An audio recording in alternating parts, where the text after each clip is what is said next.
Let's take a quick tour of the Moodle course area. To navigate around the course, you can either use the crumb trail, which you'll find along this top bar. Home will take you to the page that you log in at, and MMOC8 or MMOC8 is a short name for this course, and by selecting this at any point you'll return to the main course page. You can also navigate from the navigation block by selecting My Courses and then looking for MMOC8. Opening My Courses adds the extra bit of menu. Within this you will also find either Group A or Group B. You'll be assigned to one of these areas, and this is another course area where you have been given teacher rights so that you can practice some of the skills that you develop whilst on the course. Underneath the navigation block, you'll find that you have the option to change your profile settings. You can edit your profile, so you can upload a picture of yourself, provide some information about yourself, and you can change your password. I recommend that you do all of these things. On the other side of the course page are some more blocks. There's a learner support block where you can find links to allow you to stay safe while you're studying online, a tutorial on how to sit correctly at a computer whilst studying, and a link to a website that will help you to change your computer settings so that they suit the way you want to work. Underneath the learner support block, you'll find an online users block, and here you'll see listed the names of anybody who is currently online at the same time as you. And here you can see at the moment I'm the only person that's online, and you can see why it could be quite important to have a photograph. We'll all get to know each other that way. If somebody else was online at the same time as you, their name will appear underneath yours, and you might see an envelope by the side of them. If you click on the envelope, that will allow you to send that person an instant message which will pop up on their screen, and you can start a conversation with them. Please note that the online users block shows anybody who's been online in the last 5 minutes, so it might be the case that they've just logged out before you logged in. So if you don't get a reply to your instant message, don't worry, they'll receive it the next time they log on.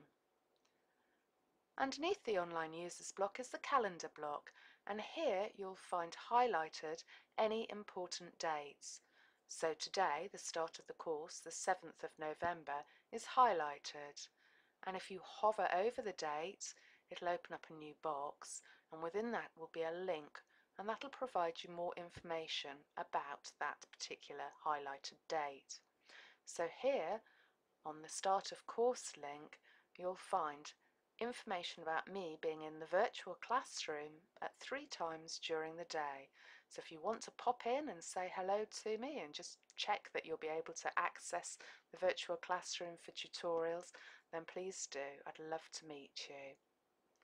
Within the middle of the course page is the course content, and you may find there isn't enough room. Now you can increase the amount of space available for course content by hiding the blocks into an area known as the dock. And to do that, you go to any of the blocks, and on the right hand side of the title bar you click on the option to move this block to the dock, and when you do that, the block moves to this bar on the left hand side. So there's a navigation block that I've just moved, and if I hover over it, it opens up and you can still use it as normal. Clicking on My Courses will show you all the courses that are available to you. So if I do that to all the blocks in this area, then you can see my course content gets more space, and I can also do it to the blocks on the other side if I wish to.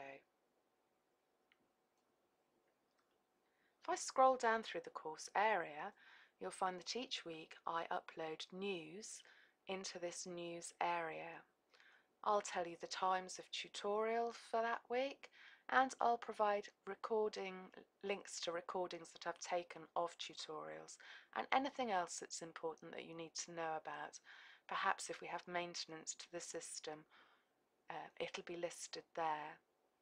For all previous news items from previous weeks, they'll be moved into the news archive page, so you can still access them at any time. There's our cafe, which is for social postings, and in here you'll find the ability to post a message to welcome yourself onto the course or introduce yourself to the others on the course. And also I've uploaded an icebreaker which you may want to join in, where we're sharing our thoughts about the technologies that we use in teaching and learning. And there are two ways in which, from the course page, you can access help. You can, of course, email me or phone me. But apart from those, you can also look in the Frequently Asked Questions wiki to see questions that have arisen from previous courses. Or if you have a question that hasn't already been answered, then please do post it in the Help Me forum. I encourage you to use the Help Me forum rather than simply email me, because if you have a question, it's likely that it's not just you wanting to know the answer, that other participants on the course will also want to know the answer. So you'll not only be helping yourself, but you'll be helping others by posting into the Help Me forum. And if you know the answer to the question being posed there, please feel free to answer it. It may mean that that person gets the answer a little bit quicker than if they have to wait for me, especially if you're both online at the same time. There's also a reflective journal, and that is for you to post your reflective thoughts and ideas as you work through the course. Now, some of you may already use a different reflective journal, and that's fine. The reflective journal is private to yourself, and I have access to it too, but your peers won't be able to see your thoughts and ideas posted in here. And then you come on to more induction materials, so you can watch a video and find out a little bit more about me and my background. You'll be able to watch a video which will give you a tour of the course. There's a little quiz to see what you already know about the course, based on the information sent to you prior to the course. See how much you've taken in already. And you can find out what group you're in, whether it's Group A or Group B. And those are the group areas for you to practice the skills that you learn on this course. You don't have to use those groups. You may wish to use your own Moodle area to practice those skills. And then I ask you to sign a learner agreement and also to let me know your current level of VLE experience. And underneath each section you'll always find a folder with any resources that I've linked to from somewhere within those materials. The look and feel is the first topic area that we're covering, and so each topic has a similar sort of feel to it. There's an introduction, and you'll also find a link to the recorded tutorial once the tutorial has been given. And then you'll find the learning materials themselves, and these can be accessed through a link. The learning materials are created with a content creation tool called Certi, and if you select that link, it'll open up in a new window for you to work through. There's a simple navigation bar, and you can simply work through the course pages. Once you've finished working through it, you can close the learning materials and return to the learning page. And there may be additional activities for you to do. For instance, in the first week, I ask you to join a forum to discuss how to create a positive learning environment with learners. I also include a checklist so that you can see whether or not you've undertaken the suggested activities for that week. This is not a credited course, and you can do as much or as little of it as you wish to do. However, I would say that the more that you do of the course and the more that you join in, the more you are likely to get out of the course. And again, any handouts covered in that section are given in a folder. So if I just go back a little bit up to the navigation bar, which I've now docked, and go to my courses, and then just go into one of the group areas. So I'm going to go into Group A, This opens up the practice area for Group A, and in it you'll find how-to guides that will gradually increase as we go through the course. So I'll just give you a few at a time so that I don't overwhelm you. So the skills that we cover through week 1 are covered in the first how-to guide folder.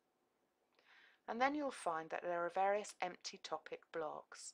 And the first thing you'll need to be able to do when you go into your topic area is to turn editing on.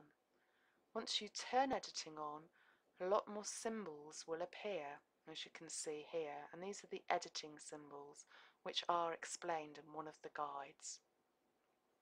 And what I'm asking you to do in the first week is to pick one of these areas, section areas, or topic blocks. Just select one of the numbers and use the hand and the pencil, which is the editing symbol, to add your name, to add some introductory text. And then you'll be using one of these menus to access activities. So you may want to put in a chat room or a forum, etc., depending on what I'm asking you to do that week. Or you may want to give a link to a website, which would be in the Add a Resource menu. Anyway, you'll find out more about those as you go through the learning materials. I hope you enjoy the course. Please do use the Help Me forum to ask questions, or if it's not a general question, then email me or Skype me, and I look forward to working with you on this course. Bye for now.